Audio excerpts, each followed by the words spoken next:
Hello everyone.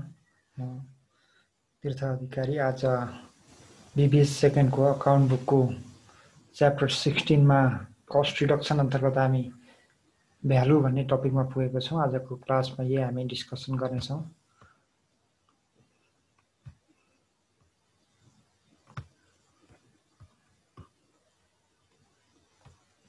Chapter 16 cost reduction लागत कटौती। लागत कटौती भन्नाले कुनै पनि वस्तुमा लागेको लागतलाई बढ्न नदिनु अथवा समान गुण रहने गरी समान संख्या कायमै रहने गरी वस्तुको लागतलाई बढ्न नदिनुलाई हामीले लागत कटौतीको रूपमा लिने गर्छौं र यो चाहिँ एउटा स्थायी किसिमको लागतमा हुने कमी भनेर बुझ्ने गर्छौं र यसभित्र हामीले लागत नियन्त्रण, लागत कटौती तथा त्यसका विभिन्न क्षेत्रहरू हामीले हेरिसकेको छौं। र आजको क्लासमा हामी उपयोगिता भ्यालु भन्ने टपिकमा छौं। र उपयोगिता भ्यालु जसलाई हामी सामान्य रूपमा भन्दा कुनै पनि वस्तु वा सेवाबाट उपभोक्तालाई प्राप्त हुने सन्तुष्टिलाई नै उपयोगिताको रूपमा लिन सकिन्छ। कुनै पनि वस्तु वा प्रवाह गरिने प्राप्त गरिने सेवाको प्रतिनिधि भनेको चाहिँ मूल्यको रूपमा रहेको हुन्छ। मूल्यले हामीले कुनै पनि वस्तुको उपयोगिता मापन गर्न सक्छौं। कुनै पनि वस्तुलाई कति हामीले मूल्य तिर्न तयार हुन्छौं, कति मूल्य तिरेर प्राप्त गर्छौं वा हामीले कुनै पनि वस्तु किन्नको लागि कति खर्च गर्छौं, त्यो खर्च गरेको पैसा चाहिँ हाम्रो सम्बन्धित वस्तु वा सेवाको उपयोगिताको रूपमा सन्तुष्टिको स्तरको रूपमा रहेको हुन्छ। कुनै पनि वस्तुलाई हामीले कम मूल्य तिर्यौं अथवा तिर्न तयार भयौं, त्यसैले कम खर्च गर्यौं भने त्यो चाहिँ त्यो वस्तुको उपयोगिता कम रहेको बुझिन्छ भने कुनै पनि वस्तु विशेषलाई वा सेवा विशेषलाई हामीले बढी मूल्य तिरेर प्राप्त गर्न खोज्यौं भने त्यस्तो वस्तुको वा सेवाको उपयोगिता सन्तुष्टिको स्तर चाहिँ एकदमै उच्च मानिन्छ। यसरी कुनै पनि वस्तुको मूल्यले सम्बन्धित वस्तुको सन्तुष्टिको स्तर कस्तो रहन्छ, उपयोगिताको स्तर कस्तो रहन्छ भन्ने कुरा प्रत्यक्ष रूपमा निहित रहने गर्छ। र यो मूल्य चाहिँ एउटा उपयोगिताको प्रतिनिधि पात्रको रूपमा रहेको हुन्छ। मूल्यले नै सम्पूर्ण उपयोगिताको अर्थ त समेट्न सक्दैन। उपयोगिताको एउटा पाटो चाहिँ एउटा अवयव चाहिँ मूल्य रहने गर्छ भने त्यही मूल्यकै माध्यमबाट हामीले कुनै पनि वस्तु विशेषको वा सेवा विशेषको उपयोगिताको स्तर कस्तो छ, सन्तुष्टि कस्तो हुन्छ त त्यो हामीले प्राप्त गर्न सक्छौं। र यस सम्बन्धमा हामीले भ्यालुलाई उपयोगितालाई विभिन्न चारवटा क्षेत्रहरूमा चारवटा उपयोगिताका क्षेत्रहरूमा वर्गीकरण गर्न सक्छौं, जुन हामी स्क्रिनबाट पनि अब देख्न सक्छौं। ती चारवटा क्षेत्र भनेको प्रयोग उपयोगिता जसलाई युज भ्यालु भन्ने गरिन्छ, त्यस्तै मान तथा सौन्दर्यात्मक उपयोगिता, लागत उपयोगिता, विनिमय उपयोगिता गरेर हाम्रो चारवटा उपयोगिताका प्रकारहरू छन्, क्षेत्रहरू छन्। अब सबैभन्दा पहिला हामी प्रयोग उपयोगितातिर जाउँ। Use value. युज भ्यालु भनेको के हो त्यतातिर जाउँ। यो युज भ्यालु अथवा प्रयोग उपयोगिता भनेको आधारभूत उपयोगितासँग सम्बन्धित उपयोगितालाई नै हामीले प्रयोग उपयोगिताको रूपमा लिन सकिन्छ। आधारभूत उपयोगिता भनेको जुन चाहिँ कुनै पनि वस्तु विशेषको लागि नभई नहुने वस्तु छ भने त्यसलाई आधारभूत वस्तुको रूपमा लिने गरिन्छ। जस्तो बाँच्नका लागि खाना, त्यो पनि बाँच्नका लागि खाना आधारभूत तत्त्वको रूपमा रहेको हुन्छ, उपयोगी वस्तु भयो। त्यस्तै तिर्खा लागेको बेला पानी, त्यसै गरेर घर बनाउनको लागि इँटा, रड, सिमेन्ट यस्ता अथवा काठ यस्ता चाहिँ नभई नहुने आधारभूत तत्त्वको रूपमा रहेका हुन्छन्। र यसलाई नै हामीले प्रयोग उपयोगिताको रूपमा लिने गरिन्छ। यो प्रयोग उपयोगिता अन्तर्गत पनि विभिन्न 3 प्रकारका उपयोगिताहरू हुने गर्छन्। ती उपयोगिताहरू भनेको चाहिँ प्राथमिक उपयोगिता, द्वितीय उपयोगिता र अन्तिममा चाहिँ सहायक अथवा पूरक उपयोगिताको रूपमा हामीले लिन सक्छौं। र सबैभन्दा पहिला प्राथमिक उपयोगिता के हो त त्यतातिर जाउँ। प्राथमिक उपयोगिता भनेको कुनै पनि वस्तु वा सेवाबाट प्राप्त हुने उपयोगिता जसमा चाहिँ जुन वस्तुको अभावमा कुनै पनि उपयोगिताको अर्थ रहँदैन, जो वस्तुको अर्थ रहँदैन।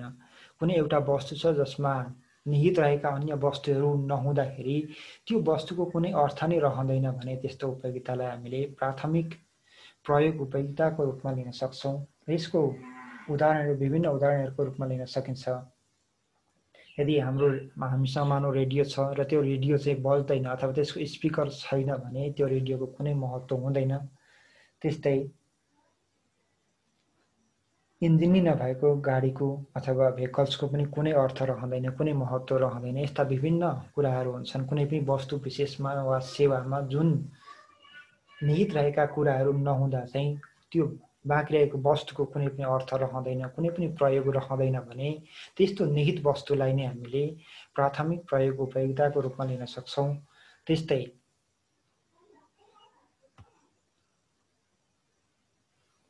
दोस्रो उपयोगिताको रूपमा प्रयोग उपयोगिताको द्वितीय प्रयोग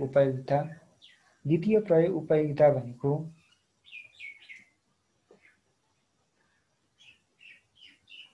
कुनै पनि वस्तु नभएर पनि कुनै पनि वस्तु नहुँदा पनि उपयोगिता चाहिँ प्राप्त हुन्छ तर पूर्ण रूपमा उपयोगिता प्राप्त हुँदैन भने त्यस्तो उपयोगितालाई हामीले द्वितीय प्रयोग उपयोगिताको रूपमा लिन सक्छौँ। र यसमा चाहिँ कुनै एउटा वस्तु नहुँदा पनि केही हदसम्म उपयोगिता प्राप्त गर्छ। सन्तुष्टिको लेभल चाहिँ अलिकति थोरै भए पनि आइरहन्छ तर त्यसबाट पूर्ण रूपमा चाहिँ 100% उपयोगिता सन्तुष्टिको लेभल चाहिँ प्राप्त गर्न सकिँदैन भने त्यस्तो उपयोगितालाई हामीले द्वितीय प्रयोग उपयोगिताको रूपमा लिन सक्छौँ। जस्तै यसको उदाहरण पनि हामीले बुकमा भेट्न सक्छौँ।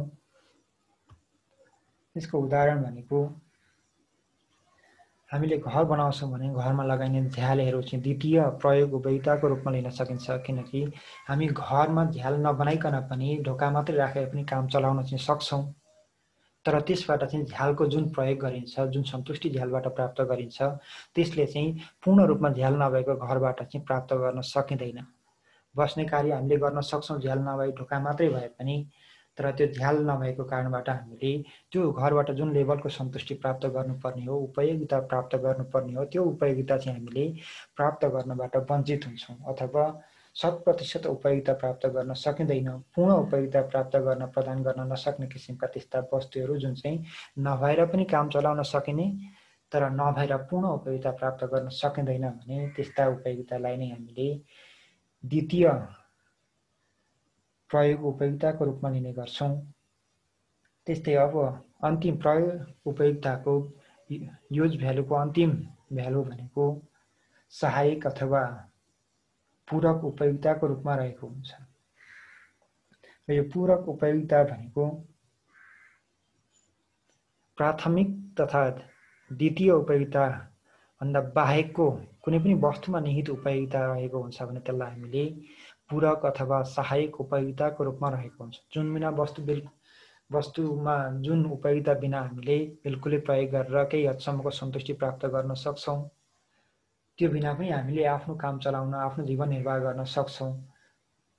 तर त्यो लाउँदाखेरि अझ त्यसमा आकर्षकपना बढी देखिने वस्तुले त्यो सम्बन्धित पूरक उपयोगिता भनेको कुनै पनि वस्तुलाई आकर्षक बनाउने, सौन्दर्यात्मक बनाउने किसिमको उपयोगिता छ भने त्यसलाई चाहिँ हामीले पूरक उपयोगिताको रूपमा, सहायक उपयोगिताको रूपमा लिने गरिन्छ।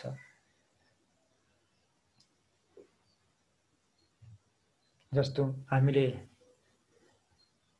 ढोकामा घर बनायौँ, घर बनाएर झ्याल ढोका बनायौँ र त्यो झ्याल ढोका मात्रै भन्दा पनि हामीले काम चलाउन सक्थ्यौँ, उपयोगी चाहिँ हुन सक्थ्यो। तर हामीले त्यो झ्यालमा साथै ढोकामा हामीले पर्दाको व्यवस्था गऱ्यौँ। विभिन्न पर्दा पनि विभिन्न खालको हुन्छ, स्ट्यान्डर्ड हुनसक्छ। त्यो किसिमको पर्दाहरूको व्यवस्था गऱ्यौँ भने त्यसबाट चाहिँ हामीले आकर्षक बनाउन सक्यो र त्यो चाहिँ हाम्रो पूरक उपयोगिताको रूपमा रहेको हुन्छ। र यसरी हामीले प्रयोग उपयोगिता अन्तर्गत विभिन्न 3वटा उपयोगिताहरू हेऱ्यौँ।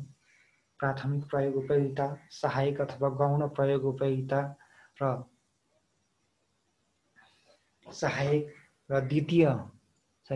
सहायक अथवा पूरक उपयोगिता प्रयोग उपयोगिता भनेर हामीले 3 खालको उपयोगिता हेरिसक्यौँ। अब अर्को दोस्रो खालको भ्यालु भनेको स्टिम और एस्थेटिक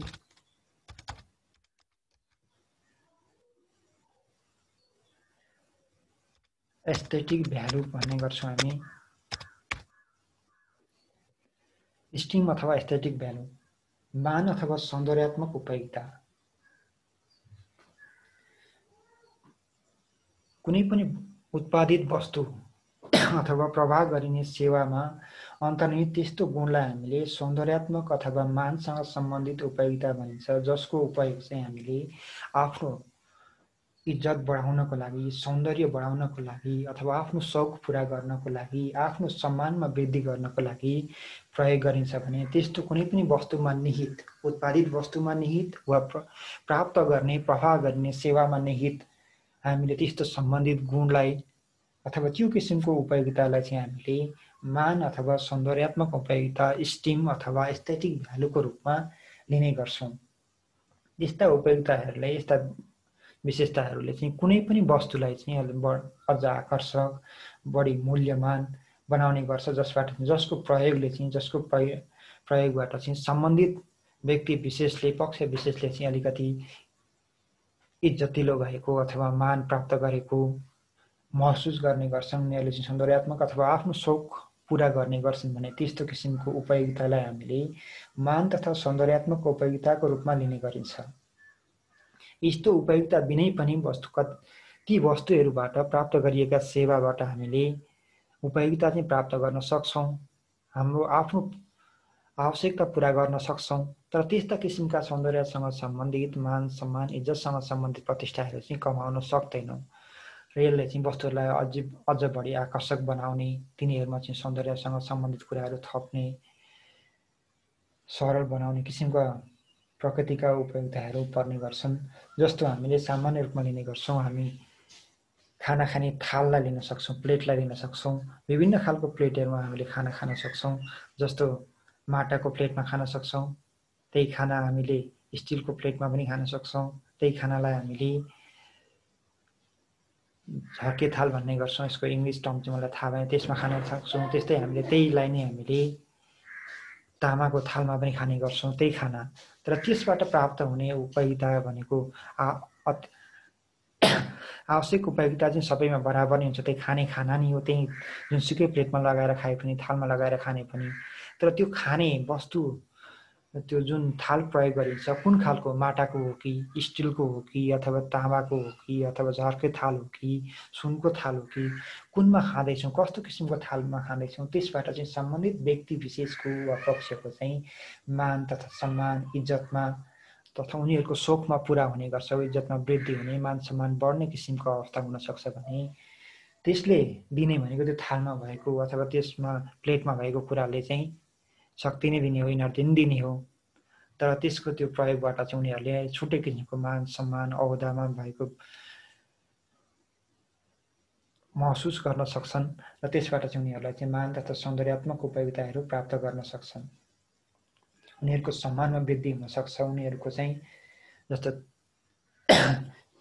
आधारभूत कुरा त त्यो थालहरूबाट, थालमा लगाएको खानाले त्यही कुरा नि प्राप्त गर्न सकिन्छ, इनर्जी प्राप्त गर्न सकिन्छ, शक्ति सङ्कलन गर्न सकिन्छ।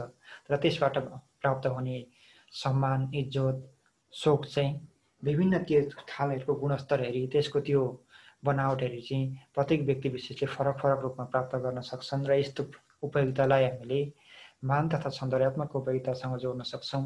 त्यस्तै अब तेस्रो किसिमको उपयोगिता भनेको कस्ट भ्यालु, लागत उपयोगिता। लागत उपयोगिता, लागत उपयोगिता भनेको कुनै पनि वस्तु प्राप्त गर्नको लागि, वस्तु हासिल गर्नको लागि हामीले वहन गर्नुपर्ने खर्चलाई नै सामान्य रूपमा हामीले लागत उपयोगिताको रूपमा लिने गर्छौँ। हामीलाई कुनै पनि कुरा मन पर्यो, कुनै पनि वस्तु आवश्यक छ र त्यो आवश्यक परेको वस्तु वा प्राप्त गर्न चाहेको सेवाका लागि हामीले जति पनि मूल्य चुकाउने गर्छौँ, मूल्य हामीले तिर्नको लागि तत्पर हुने गर्छौँ अथवा खर्च गर्नको लागि हामी अग्रसर रहने गर्छौँ, तत्पर रहने गर्छौँ। त्यो गरिने खर्चको रकमलाई नै अथवा जति पनि हामीले लागत बेहोर्नु पर्ने हुन्छ, बेहोरेको लागतलाई नै हामीले लागत उपयोगिताको रूपमा लिने गरिन्छ।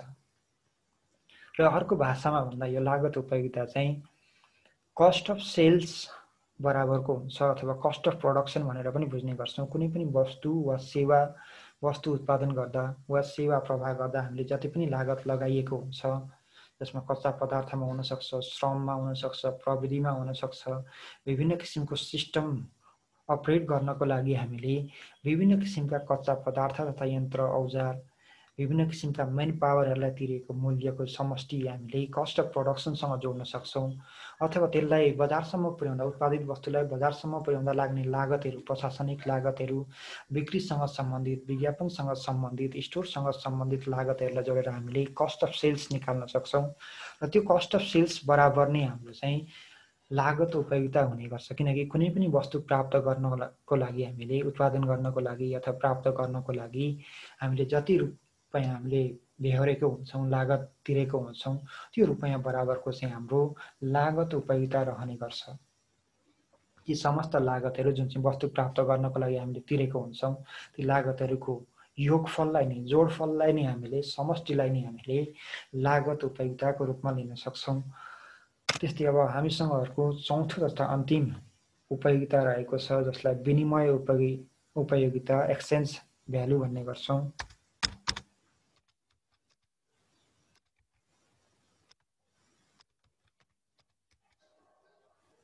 एक्सचेन्ज भ्यालु,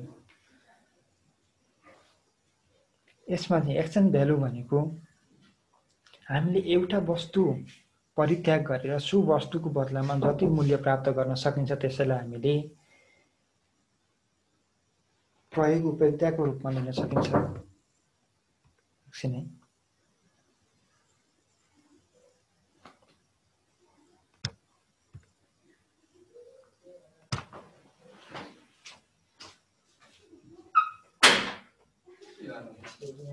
रेकर्डको गराउनु छ लाग्छ चाहिँ अहिले ल्याइदिएर आउनु न त ल।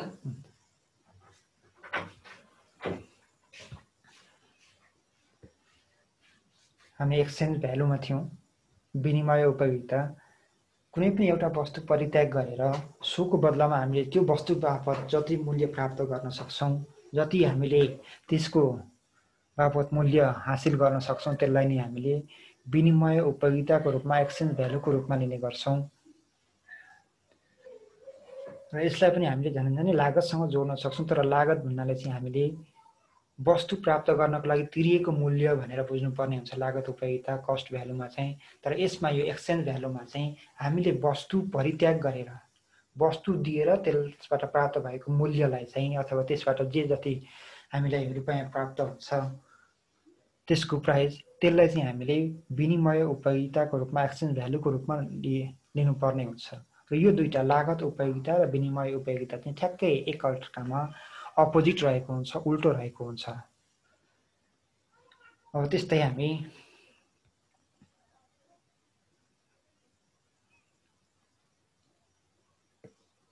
अर्को टपिक्सतिर जान सक्छौँ। अर्को टपिक छ उपयोगिता अनुपातको अवधारणा, कन्सेप्ट अफ भ्यालु रेसियो।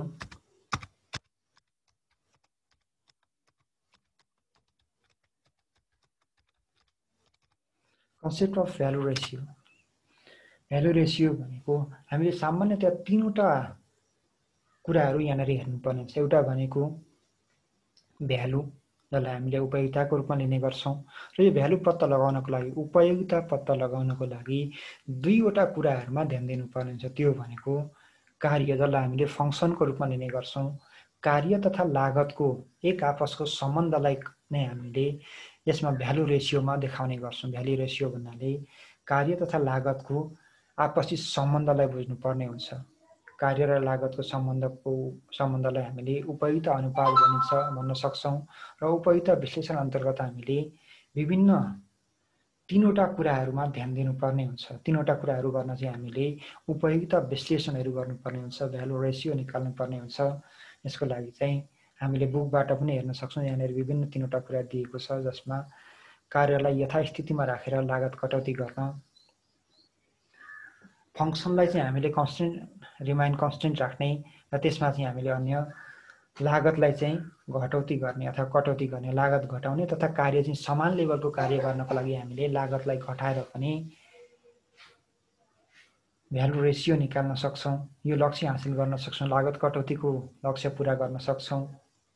त्यस्तै दोस्रो भनेको लागतलाई यथावत राखेर कार्यमा सुधार गरेर हामीले जुन लेभलको पहिला साबिकको स्थितिमा लागत लाग्दै थियो त्यसलाई चाहिँ सुधार गर्ने, त्यो लागतलाई यथावत नै राख्ने, तर कार्य जुन पहिलाको गतिमा गरिँदै थियो त्यसमा बढावा दिने, इम्प्रुभ गर्ने, सुधार गरेर पनि हामीले लागतमा वास्तविक रूपमा कटौती गर्न सक्छौँ, कमी ल्याउन सक्छौँ। त्यस्तै कार्यमा सुधार गरेर लागतमा कटौती गर्न पनि हामीले गर्न सक्छौँ। दुवै माध्यमबाट कार्यमा पनि सुधार गर्ने, साबिकको स्थितिमा भन्दा बढी काम गर्ने, बढी कार्यहरू सञ्चालन गर्ने, साथसाथै साबिकको लागतको तुलनामा कम लागत लगाएर पनि एकैताल दुईटा प्रयोग गरेर पनि हामीले लागत कटौतीको लक्ष्यहरू सहजै पुरा गर्न सक्छौँ। यस सम्बन्धमा हाम्रो एउटा फर्मुला छ, हामी बुकबाट पनि हेर्न सक्छौँ। Value ratio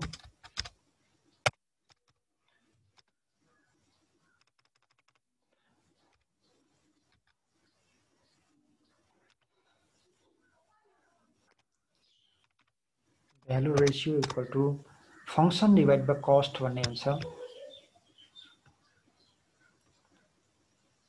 function divide by cost.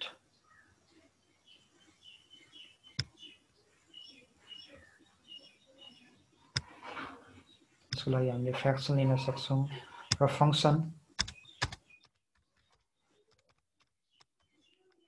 Function divide by cost गरेर पनि हामीले रेसियो निकाल्न सक्छौँ।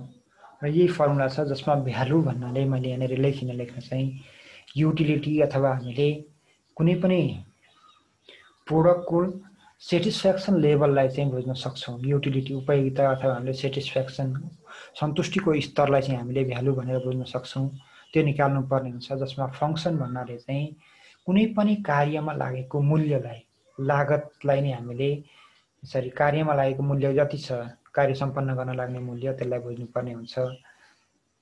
अनि कार्यमा लागेको लागत कति छ त, त्यो चाहिँ हाम्रो कस्टको रूपमा रहेको हुन्छ। यो सुन्दा उस्तै उस्तै सुनिए तापनि अलिकति फरक विषयवस्तु हुन्। कार्यको मूल्य र कार्यमा लागेको लागत चाहिँ अलिकति फरक विषयवस्तु हुन्। यसैलाई प्रयोग गरेर हामीले भ्यालु रेसियो निकाल्न सक्छौँ। जुन यही च्याप्टरको अन्तिममा हामीलाई केही प्रब्लमहरू दिएको छ, जुन चाहिँ हाम्रो 2 मार्क्सको लागि उपयोगी हुन सक्छन्।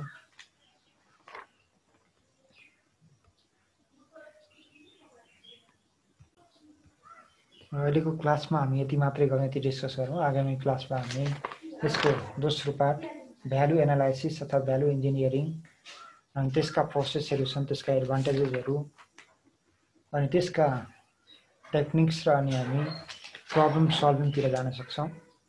र आज यति नै गरौँ।